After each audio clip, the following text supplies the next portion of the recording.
দেশে ফিরে নেতাকর্মীদের ভালোবাসায় সিক্ত খালেদা জিয়া, রাজপথে মানুষের ঢল, গণতন্ত্রের পথ সুগম হওয়ার আশা।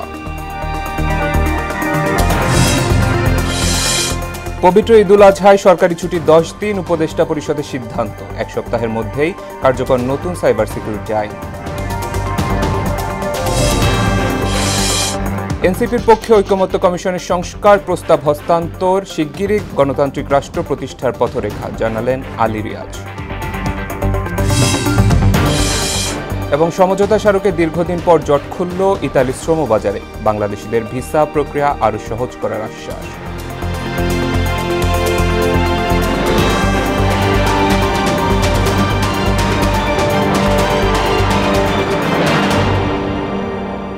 আসসালামু আলাইকুম, সবাইকে মোহনা সংবাদে স্বাগত। শুনছিলেন শিরোনাম, সঙ্গে আছি শেখ সাব্বির হোসেন।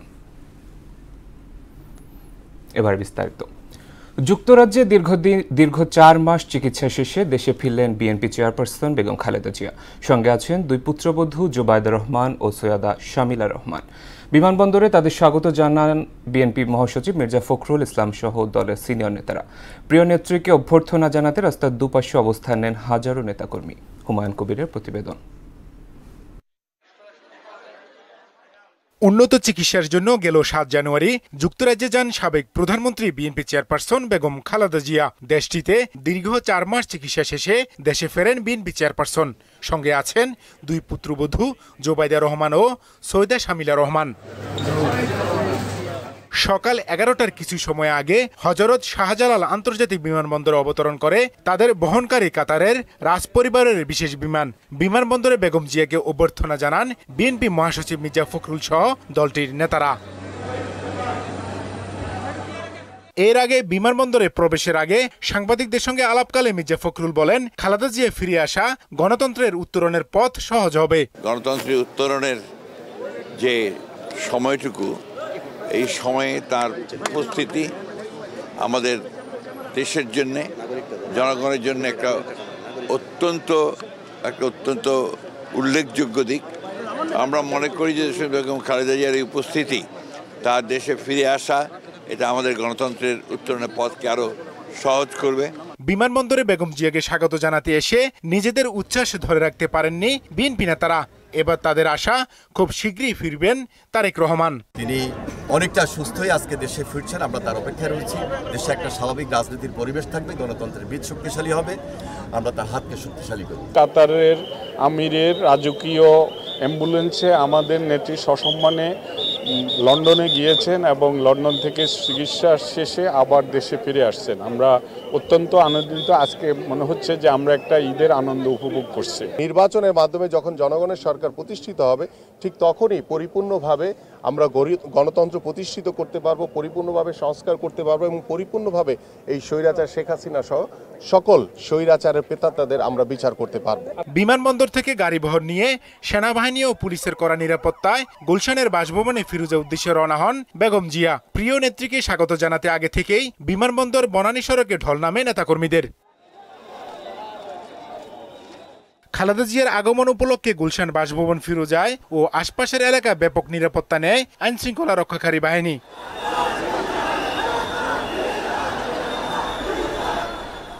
হুমায়ুন কবির, মোহনা সংবাদ, ঢাকা।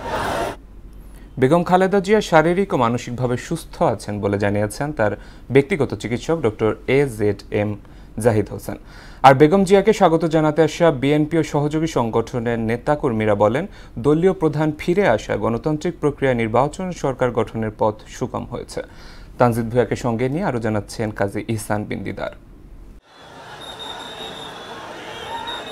বেগম খালেদা জিয়াকে শুভেচ্ছা জানাতে নেতাকর্মীরা কোথায় অবস্থান নেবেন তা আগেই নির্ধারণ করে দেয় বিএনপির শীর্ষ কমান্ড। দেয়া হয় রোডম্যাপ, সেই অনুযায়ী গাড়িবহর সহ গুলশানের নিজ বাসভবন ফিরোজায় প্রবেশ করেন বেগম জিয়া ও 2 পুত্রবধূ।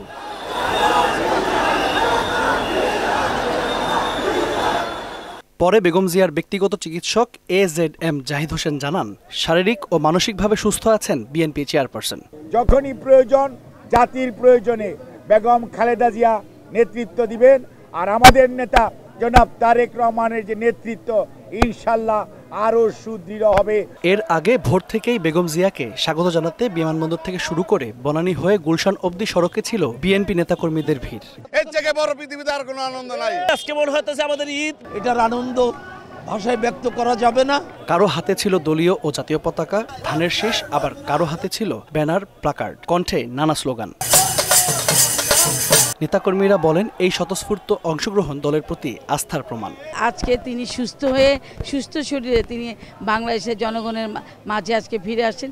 জনগণের আশা আকাঙ্ক্ষার প্রতিফলন ঘটবে। আমাদের দেশনেত্রী বেগম খালেদা জিয়াকে আমরা অবশ্যই আবারও 4 বারের প্রধানমন্ত্রী হিসেবে দেখতে চাই। প্রিয় নেত্রীকে নিয়ে নিজেদের আকাঙ্ক্ষার কথা বলেন অনেকেই। বিএনপি আল্লাহর রহমতে জনগণের ভোটে ক্ষমতায় আসবে ইনশাআল্লাহ। ইনশাআল্লাহ একটা গণতান্ত্রিক বাংলাদেশে আবার ফেরত যাব। খালেদা জিয়ার প্রত্যাবর্তন রাজনৈতিক সমীকরণে নতুন মাত্রা যোগ করবে বলে মনে করেন বিএনপি নেতাকর্মীরা। উনি এসে একমাত্র গণতন্ত্রকে প্রতিষ্ঠিত করবে এই আশা আমি ব্যক্ত করছি। রুগ্ন গণতন্ত্র বাংলাদেশে চলমান, দেশটিতে বেগম খালেদা জিয়া ফিরে আসার সাথে সাথেই তার সজীবতা ফিরে পাবে, প্রাণ চাঞ্চল্য ফিরে পাবে। কাজী ইহসান বিন্দিদার, মোহনা সংবাদ, ঢাকা। দর্শক, গুলশানে খালেদা জিয়ার বাসভবনের সামনে আছেন আমাদের সহকর্মী মনিরুল ইসলাম। জানবো সেখানকার চিত্র। মনির, বেগম জিয়ার বাসভবনের সামনের চিত্র আমাদের জানাবেন, পাশাপাশি নেতাকর্মীদের উচ্ছ্বাস ও আবেগ নিয়েও বলবেন।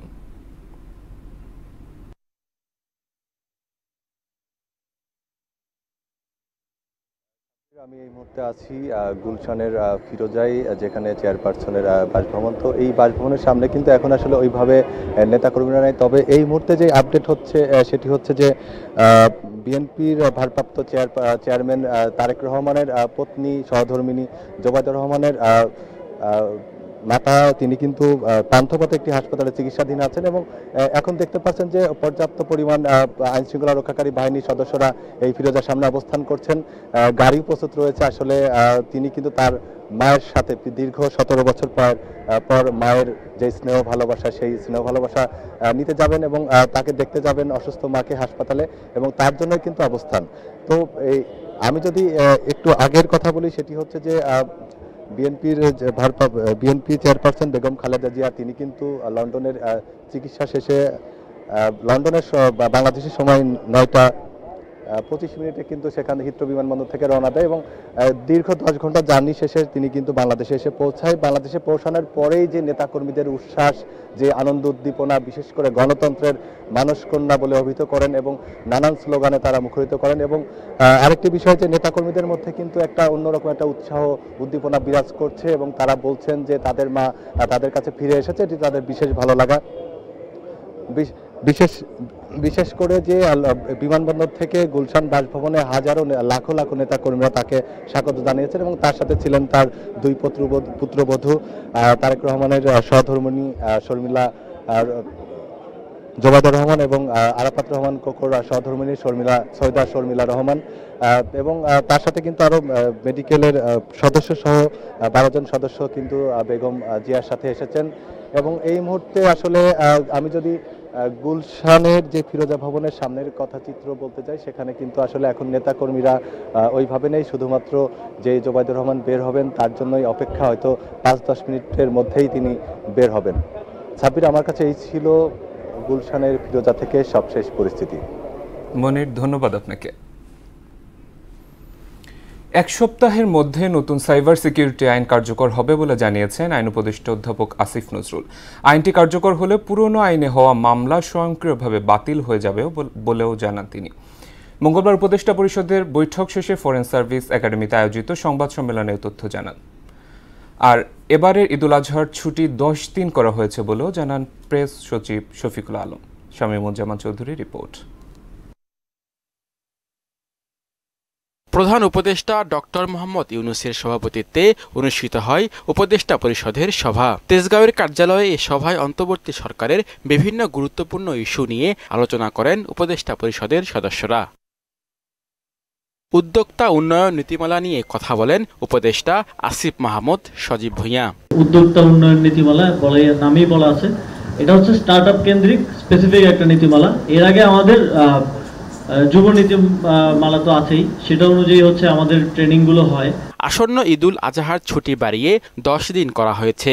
প্রাইভেট প্রতিষ্ঠান ও ব্যাংকগুলো তাদের মতো করে ছুটি ঘোষণা করবে বলে জানান প্রেস সচিব শফিকুল আলম। 17 মে এবং 24 মে এই দুইটা দিন, দুইটা স্যাটারডে সরকারি কর্মচারীরা বা যেগুলো আধা সরকারি বা অটোনোমাস এখানে যারা কর্মচারী আছেন তারা এই 2 দিন কাজ করবেন। বিনিময়ে এই 11 এবং 12 তারিখে এই ছুটিটা ঘোষিত হবে। মোট 10 দিন ছুটি। উপদেষ্টা আসিফ নজরুল বলেন, আগামী 1 সপ্তাহের মধ্যে নতুন সাইবার সিকিউরিটি আইন কার্যকর হবে। নতুন আইনে পুরনো আইনের 9টি ধারা থাকছে না। যে সমস্ত বিধান বিলুপ্ত করা হয়েছে, এটা হচ্ছে মুক্তিযুদ্ধের চেতনা।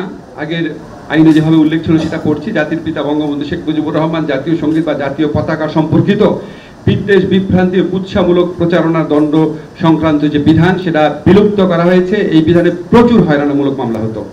মানহানিকর তথ্য প্রকাশ, প্রচার ইত্যাদির জন্য দণ্ড প্রকাশের বিধান, এটা প্রচুর মামলা হতো। আপনারা জানেন, অনেক সাংবাদিকও এই মামলার ভিকটিম হয়েছেন। এই ধারা সম্পূর্ণ বাতিল করা হয়েছে। আইন উপদেষ্টা আরো বলেন, নতুন সাইবার সিকিউরিটি আইনে সর্বোচ্চ শাস্তি 2 বছর। কেউ মিথ্যা মামলা করলে এবং তা প্রমাণ হলে তার বিরুদ্ধেও ব্যবস্থা নেওয়ার বিধান রাখা হয়েছে। আমরা সবাই মিলে অনেক কনসালটেশন করেছি। আমার জানা মতে বাংলাদেশে কোনো আইন নিয়ে এত কনসালটেশন হয়নি। 25 বার আমরা ড্রাফট চেঞ্জ করেছি। আমাদের ল মিনিস্ট্রির ভেটিং এর পর গেজেট নোটিফিকেশন হবে। হয়তো আপনার এই সপ্তাহের মধ্যে এটা চূড়ান্তভাবে প্রয়োগ হয়ে যাবে। নতুন সাইবার সিকিউরিটি আইনে অনলাইন জুয়া নিষিদ্ধ করা হয়েছে বলেও জানান আইন উপদেষ্টা আসিফ নজরুল। সন্ত্রাসী কার্য সংগঠনের অপরাধ দণ্ড, পরিচয় প্রতারণা ছদ্মবেশ ধারণের দণ্ড। শামীমুজ্জামান চৌধুরী, মোহনা সংবাদ, ঢাকা। হয়েছে যে শিগগিরই গণতান্ত্রিক রাষ্ট্র প্রতিষ্ঠার জাতীয় সনদ তৈরির পথরেখা দেয়া হবে বলে জানালেন জাতীয় ঐক্যমত্য কমিশনের সহসভাপতি আলী রিয়াজ। এ লক্ষ্যে বিভিন্ন পক্ষের সাথে আলোচনা চলছে বলেও জানান তিনি। সকালে জাতীয় সংসদের এলডি হলে এনসিপির সাথে বর্ধিত আলোচনায় কথা বলেন তিনি। বৈঠকে দলটির পক্ষ থেকে বিভিন্ন বিষয়ে মৌলিক সংস্কার প্রস্তাব ঐক্যমত্য কমিশনের কাছে হস্তান্তর করেন সদস্য সচিব আখতার হোসেন। এমআর আসাদের রিপোর্ট। ঐকমত্য কমিশনের সদস্যরা জাতীয় নাগরিক পার্টির সাথে সংস্কার প্রস্তাব নিয়ে দ্বিতীয় দফায় বৈঠক করেছে। মঙ্গলবার জাতীয় সংসদ ভবনের এলডি হলে অনুষ্ঠিত বৈঠকে এনসিপির নেতৃত্ব দেন দলটির সদস্য সচিব আখতার হোসেন। বৈঠকের শুরুতেই এনসিপির পক্ষ থেকে বেশ কিছু বিষয়ে আলাদা সংস্কার প্রস্তাব হস্তান্তর করেন আখতার হোসেন। পরে স্বাগত বক্তব্যে তিনি বলেন, স্বৈরতান্ত্রিক ও ফ্যাসিবাদ থেকে মুক্ত হতে এই সংস্কার প্রস্তাব দেয়া হয়েছে। তাদের জীবন দেওয়া, তাদের শাহাদাত বরণ করা যেন সার্থক হয়। বাংলাদেশ যেন অতীতের মতো ফ্যাসিবাদ এবং স্বৈরতান্ত্রিক শাসন কাঠামোর মধ্যে না থেকে গণতান্ত্রিক উত্তরণের পথে নিজেদেরকে সামিল করতে পারে। সেই জায়গায় জাতীয় নাগরিক পার্টি এনসিপির পক্ষ থেকে মৌলিক সংস্কারের কিছু প্রস্তাবনা আমরা আজকে হাজির করেছি। এ সময় জাতীয় ঐকমত্য কমিশনের সহসভাপতি আলী রিয়াজ বলেন, এনসিপির সংস্কার প্রস্তাব নিয়ে দ্বিতীয় পর্যায়ের আলোচনায় কথা হবে। আনুষ্ঠানিক ও অনানুষ্ঠানিক আলোচনা চলছে ঐকমত্যের ভিত্তিতে জাতীয় সনদ তৈরির জন্য। আলোচনা আনুষ্ঠানিক অনানুষ্ঠানিক বিভিন্নভাবে অগ্রসর হচ্ছে এবং তার মধ্যে দিয়ে আমরা চেষ্টা করছি একটি জাতীয় সনদ তৈরি করতে, যার লক্ষ্য হচ্ছে ভবিষ্যতে বাংলাদেশের একটি গণতান্ত্রিক রাষ্ট্র প্রতিষ্ঠার একটা পথরেখা তৈরি করা। পরে বিকেলে এনসিপির প্রতিনিধি দলের পক্ষ থেকে আলোচনার বিভিন্ন বিষয় তুলে ধরা হয়। সুপ্রিম জুডিশিয়াল কাউন্সিল এবং এটার আওতা, এটা কি কি কাজ করতে পারে, কি কি ধরনের বিচারিক ক্ষমতা তার থাকবে, এইগুলো নিয়ে সুপ্রিম জুডিশিয়াল কাউন্সিলের প্রসঙ্গে আলোচনা এসেছে। এমআর আসাদ, মোহনা সংবাদ, ঢাকা। দীর্ঘদিন পর জট খুলতে যাচ্ছে ইতালির শ্রমবাজারে। এ লক্ষ্যে দেশটির সঙ্গে প্রথমবারের সমঝোতা স্মারক সই করেছে বাংলাদেশ। প্রবাসী কল্যাণ ও বৈদেশিক কর্মসংস্থান উপদেষ্টা আসিফ নজরুল জানান, এর ফলে ইতালিতে দক্ষ অদক্ষ কর্মীর অভিবাসন কোটা আরও বাড়বে। আর ইতালির স্বরাষ্ট্রমন্ত্রী মাত্তেও পিয়ান্তেদোসি বাংলাদেশিদের ভিসা প্রক্রিয়া আরও সহজ করার আশ্বাস দিয়েছেন। রেজা খানের রিপোর্ট। 2022 সালে ইউরোপের বাইরে থেকে 6 লাখ কর্মী নেয়ার ঘোষণা দেয় ইতালি, কিন্তু বাংলাদেশিদের ক্ষেত্রে দেখা দেয় জটিলতা। এরপর 2024 সালের স্পন্সর ভিসাতেও নাম ছিল না বাংলাদেশের। বর্তমানে ভিসা জটিলতায় প্রায় 50,000 পাসপোর্ট ইতালি দূতাবাসে আটকে আছে। এমন বাস্তবতায় প্রবাসী কল্যাণ মন্ত্রণালয়ে সমঝোতা চুক্তি স্বাক্ষর করে দুদেশ। চুক্তিতে সই করেন প্রবাসী কল্যাণ উপদেষ্টা আসিফ নজরুল এবং সফররত ইতালির স্বরাষ্ট্রমন্ত্রী মাত্তেও পিয়ান্তেদোসি। পরে পিয়ান্তেদোসি বলেন, দক্ষ অদক্ষ যাই হোক না কেন ইতালি সবসময় বৈধ শ্রমিক আশাকে অনুপ্রাণিত করে। Territorio il problema non è avere immigrazione dal Bangladesh, ma i modi in cui questa immigrazione in qualche modo avviene. Per fare questo sicuramente dobbiamo combattere insieme i trafficanti di esseri umani, incoraggiare il ricorso alle vie legali di accesso ai percorsi di immigrazione. উপদেষ্টা আসিফ নজরুল জানান, অভিবাসনের ক্ষেত্রে বাংলাদেশকে Italy সরকারের ঝুঁকিপূর্ণ তালিকা থেকে বাদ দেওয়ার চেষ্টা চলছে। আমরা একটা হাই রিস্ক গ্রুপে আছি, যেটা আমাদের জন্য একটু সমস্যা হয়ে যায়। অভিবাসী কর্মীদের জন্য বাংলাদেশ লিস্ট হয়েছে, গত সরকারের আমলে লিস্টেড হয়েছে হাই রিস্ক একটা কান্ট্রি হিসাবে। তো সেটা আমরা বলেছি আমরা মেজার্স নিব, আমরা দুই পক্ষ মিলে কাজ করব যাতে এই লিস্ট থেকে আমাদেরকে বাদ দেওয়া হয়। ইতালিতে শ্রমকোটা বৃদ্ধি এবং ভিসা সহজ করা হলে অনুপ্রবেশ কমবে বলে জানান প্রবাসী কল্যাণ ও বৈদেশিক কর্মসংস্থান উপদেষ্টা। বর্তমানে যে কোটা আছে সেখান থেকে বাড়ানো হবে এবং ওনারা ওই এমওইউর মধ্যে আছে যে আমাদের কোটার বাইরেও আরও দেওয়া যায় নাকি সেটাও তারা দেখবে। রেজা খান, মোহনা সংবাদ, ঢাকা। মৃত্যুদণ্ডের বিরুদ্ধে জামায়াত নেতা এটিএম আজহারুল ইসলামের রিভিউ আবেদনের প্রথম দিনের শুনানি শেষ হয়েছে। পরবর্তী শুনানির জন্য বৃহস্পতিবার দিন ধার্য করেছেন প্রধান বিচারপতি সৈয়দ রেফাত আহমেদের নেতৃত্বাধীন 7 সদস্যের পূর্ণাঙ্গ বেঞ্চ। আসামি পক্ষের আইনজীবী শিশির মনিরের আশা, ফাঁসির সাজা থেকে মুক্তি পাবেন এটিএম আজহার। জানাচ্ছেন কাজী পাপ্পু। মুক্তিযুদ্ধকালীন মানবতাবিরোধী অপরাধের অভিযোগে 2014 সালের 30 ডিসেম্বর জামায়াত নেতা এটিএম আজহারকে মৃত্যুদণ্ড দেন আন্তর্জাতিক অপরাধ ট্রাইব্যুনাল। সেই রায়ের বিরুদ্ধে করা আপিল শুনানির পর 2019 সালের 31 অক্টোবর আজহারের মৃত্যুদণ্ড বহাল রাখেন আপিল বিভাগ। তবে 5 আগস্ট পরবর্তী প্রেক্ষাপটে আশায় বুক বেঁধেছেন আজহারুল ইসলাম। গেল 26 ফেব্রুয়ারি মৃত্যুদণ্ডের সাজার বিরুদ্ধে তার রিভিউ মঞ্জুর করে আপিলের অনুমতি দিয়ে 22 এপ্রিল শুনানির দিন ধার্য করেন আদালত। সেই সঙ্গে 1 সপ্তাহের মধ্যে প্রসিকিউশন পক্ষকে সারসংক্ষেপ জমা দিতে বলা হয়। মঙ্গলবার প্রধান বিচারপতি সৈয়দ রেফাত আহমেদের নেতৃত্বে 7 বিচারপতি পূর্ণাঙ্গ আপিল বেঞ্চে শুনানি শুরু হয়। পরে নতুন দিন ধার্য করেন আদালত। আন্তর্জাতিক আইনের প্রযোজ্যতা এখানে অবশ্যই পজিটিভ অর্থে ডিসাইড করবেন। আমরা আশা করব আমাদের এই উচ্চ আদালতের পূর্ণাঙ্গ বেঞ্চ তাদের রায়ে এই সব কিছুর একটা রিফ্লেকশন থাকবে এবং বাংলাদেশে অতীতের করা এই বিচার ব্যবস্থার একটি সম্মানজনক সমাধান হবে। এদিকে জামায়াত নেতা কাদের মোল্লাকে রিভিউর এক সংক্ষিপ্ত রায়ে ফাঁসি কার্যকর করা হয়েছে বলে আপিল বিভাগকে জানায় আইনজীবী শিশির মনির। কাদের মোল্লাকে শর্ট অর্ডারের মাধ্যমে যেভাবে মৃত্যুদণ্ড কার্যকর করা হয়েছে, এই কার্যকর মৃত্যুদণ্ডের প্রসেস এই ভারতীয় উপমহাদেশের 400 বছরের ইতিহাসে এই ধরনের কোনো ঘটনা কোনোদিন ঘটে নাই। রাজনৈতিক প্রতিপক্ষকে ঘায়াল করার জন্যই তড়িঘড়ি করে শর্ট অর্ডার দিয়ে একটি মৃত্যুদণ্ড কার্যকর করা হয়েছে। আর আসামি পক্ষের শুনানি শেষে যুক্তি তুলে ধরবে প্রসিকিউশন টিম, এমনটাই জানিয়েছেন গাজী মনোয়ার হোসেন তামিম। এটিএম আজহার সাহেবের পক্ষের সকল আর্গুমেন্ট শুনেছি, আমরা নোট করেছি, আমরা এগুলাকে আরও চিন্তা করব, গভর্নমেন্টের ইনস্ট্রাকশন নিব, আমরা আরও পর্যালোচনা করব। থার্সডেতে ওনারা যদি শেষ করেন তাহলে আমরা এদিন শুরু করব। কাজী পাপ্পু, মোহনা সংবাদ, ঢাকা। কিশোরগঞ্জের পাকুন্দিয়ায় বজ্রপাতে 3 স্কুল ছাত্রী নিহত হয়েছে। এ ঘটনায় একজন আহত হয়েছে। আহত ছাত্রকে কিশোরগঞ্জ শহীদ সৈয়দ নজরুল ইসলাম মেডিকেল কলেজ হাসপাতালে ভর্তি করা হয়েছে। দুপুরের দিকে ঘটনা ঘটে। নিহতরা পাকুন্দিয়া উপজেলার জাঙ্গালিয়া ইউনিয়নের চরটিকি গার্লস স্কুল অ্যান্ড কলেজের শিক্ষার্থী। এদিকে মেহেরপুরে গাংনীতে পৃথক সড়ক দুর্ঘটনায় শিশুসহ 2 জন নিহত ও 2 জন আহত হয়েছে। মঙ্গলবার দুপুরে উপজেলার কামারখালী ও তেরাইল গ্রামে দুর্ঘটনা ঘটে। দেশের বাইরের খবর। পহেলগামে জঙ্গি হামলার জেরে সীমান্তে টানা 12 রাত সংঘর্ষে লিপ্ত ভারত ও পাকিস্তানের সেনারা। এদিকে যুদ্ধের প্রস্তুতি হিসেবে বিভিন্ন রাজ্যের সামরিক মহড়ার নির্দেশ দিয়েছে ভারতের স্বরাষ্ট্র মন্ত্রণালয়। এদিকে ভারতীয় আগ্রাসনের দাঁতভাঙা জবাব দেওয়ার হুঁশিয়ারি দিয়েছেন পাকিস্তানের প্রধানমন্ত্রী শেহবাজ শরীফ। সামগ্রিক বাস্তবতায় দুদেশকে সংযম প্রদর্শনের আহ্বান জানিয়েছে জাতিসংঘ ও ওআইসি। ইশতিয়াক হোসেনের ডেস্ক রিপোর্ট। গেল 22 এপ্রিল পহেলগামে জঙ্গি হামলার জেরে চরমে পৌঁছেছে ভারত পাকিস্তান স্নায়ুযুদ্ধ। পরিস্থিতি এমন যে দেশ দুটি যে কোনো মুহূর্তে রক্তক্ষয়ী যুদ্ধে জড়িয়ে পড়তে পারে। নিজেদের অস্তিত্ব জানান দিতে টানা 12 রাত ধরে কাশ্মীর সীমান্তে গোলাগুলিতে জড়িয়েছে দুদেশের সেনারা।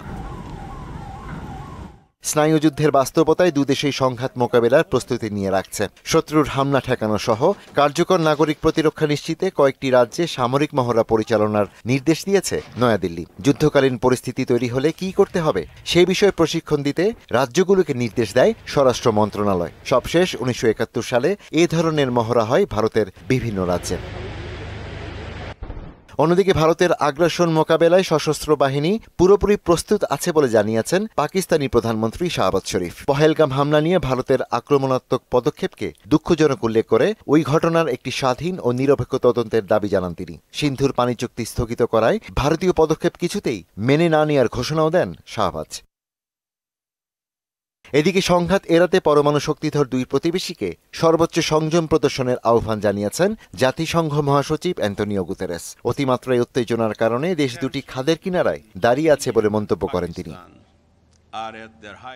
একই রকম উদ্বেগ জানিয়ে ইসলামী সহযোগিতা সংস্থা ওআইসি বলছে, পহেলগাম হামলা নিয়ে পাকিস্তানের বিরুদ্ধে ভারতের অভিযোগ ভিত্তিহীন। কোন রকম প্রমাণ ছাড়াই দিল্লির মুখোমুখি অবস্থা দক্ষিণ এশিয়ায় নিরাপত্তাজনিত উত্তেজনা আরও বাড়াচ্ছে।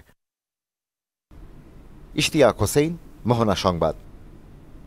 শেষ করব মোহনা সংবাদ, যাবার আগে শিরোনামগুলো আরও একবার।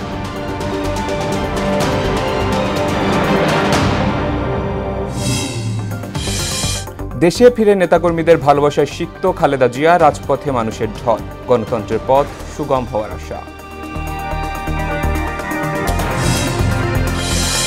পবিত্র ঈদুল আজহায় সরকারি ছুটি 10 দিন, উপদেষ্টা পরিষদের সিদ্ধান্ত 1 সপ্তাহের মধ্যেই কার্যকর নতুন সাইবার সিকিউরিটি আইন। এনসিপির পক্ষে ঐক্যমত্য কমিশনের সংস্কার প্রস্তাব হস্তান্তর, শিগগিরই গণতান্ত্রিক রাষ্ট্র প্রতিষ্ঠার পথরেখা, জানালেন আলী রিয়াজ। এবং সমঝোতা স্মারককে দীর্ঘদিন পর জট খুলল ইতালি শ্রম বাজারে, বাংলাদেশিদের ভিসা প্রক্রিয়া আরও সহজ করার আশ্বাস।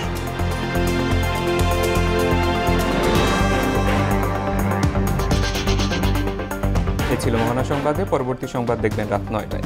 এর আগে সংবাদ এক নজরে দেখবেন সন্ধ্যা 7টায়। মোহনার সবশেষ খবর জানতে ভিজিট করুন www.mohana.tv।